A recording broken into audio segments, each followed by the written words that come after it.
Olá, seja bem-vindo ao Empresarial Legal. Hoje vamos aprender o que é atividade empresarial, empresário, inscrição e capacidade. Vamos falar sobre os artigos 966 ao 980 do Código Civil. So let's get down to business.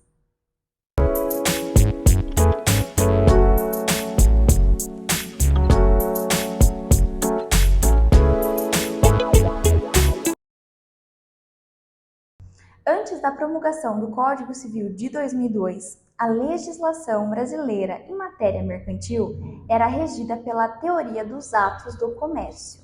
E com a adoção da teoria da empresa pelo Código Civil brasileiro, então foi optado por introduzir o sistema italiano de caracterização dos atos empresariais. Ou seja, os atos do comércio foi substituído pela atividade empresarial. Logo, o direito empresarial destina-se a reger as relações econômicas decorrentes do mercado.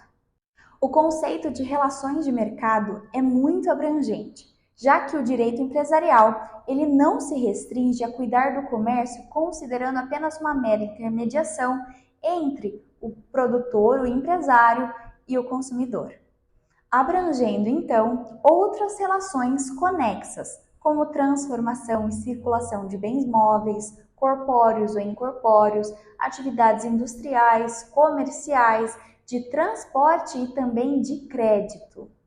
Com essa promulgação do Código Civil de 2002, as atividades que então eram consideradas civis passaram a ser consideradas como empresariais, como, por exemplo, hospitais, colégios, agências de turismo, dentre outras.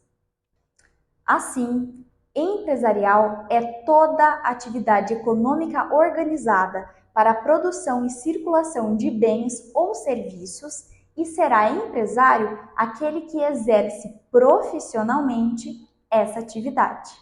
Não exerce atividade empresarial quem exerce profissão intelectual de natureza científica, literária ou artística, salvo se o exercício da profissão constituir o elemento de empresa. Por exemplo, o médico que trabalha em seu consultório, na sua clínica, ele não é um empresário, pois ele exerce uma profissão intelectual de natureza científica, enquanto o médico que labora em um hospital faz parte do elemento de empresa. Por isso, a sua atividade é empresarial. Para que seja caracterizada a atividade empresarial, são indispensáveis 3 elementos, e eu o chamo de OAB: organização, atividade profissional e a busca de lucro. De acordo com o artigo 967 do Código Civil, é obrigatória a inscrição do empresário no Registro Público de Empresas Mercantis da respectiva sede antes do início da sua atividade. No entanto, se o empresário não realizar essa inscrição, não significa que não haverá caracterização de atividade empresarial, e sim este estará realizando uma atividade empresarial irregular. Diferente dos demais, os empresários rurais e os pequenos empresários possuem um tratamento simplificado, já que estes são empresários mesmo sem a inscrição no registro. Quando estes vierem a realizar a inscrição, serão equiparados para todos os efeitos ao empresário sujeito a registro.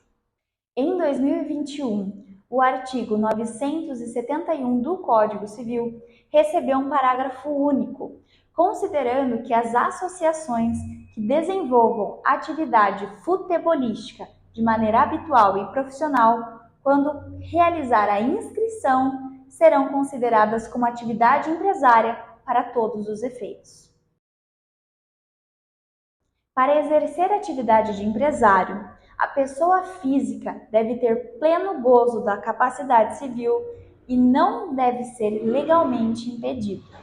A plena capacidade civil é dada para os maiores de 18 anos, conhecido como a maioridade, ou em algumas situações de emancipação.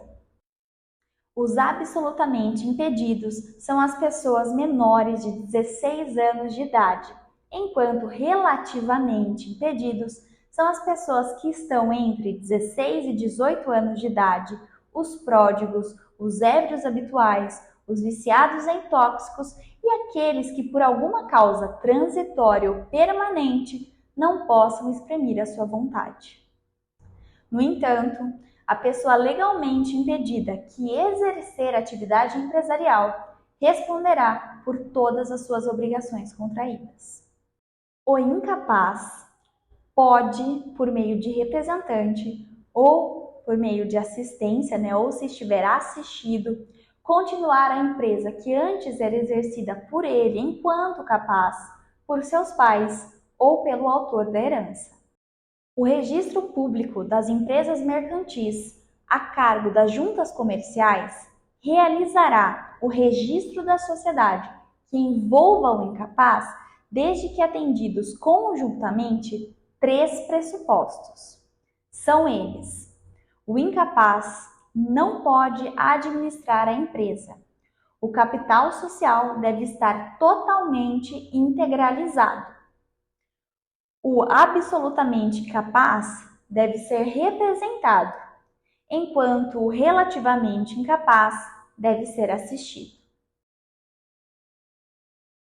Pelo artigo 977 do Código Civil, é proibida a sociedade entre cônjuges quando o regime de bens do casamento for o da comunhão universal ou da separação obrigatória.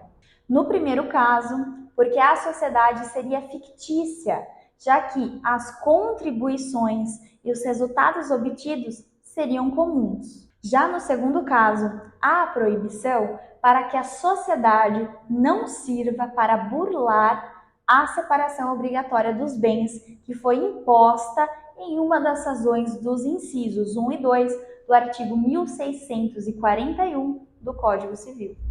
E assim, concluímos a nossa aula de hoje. Lembre-se de baixar o PDF da aula na nossa legenda.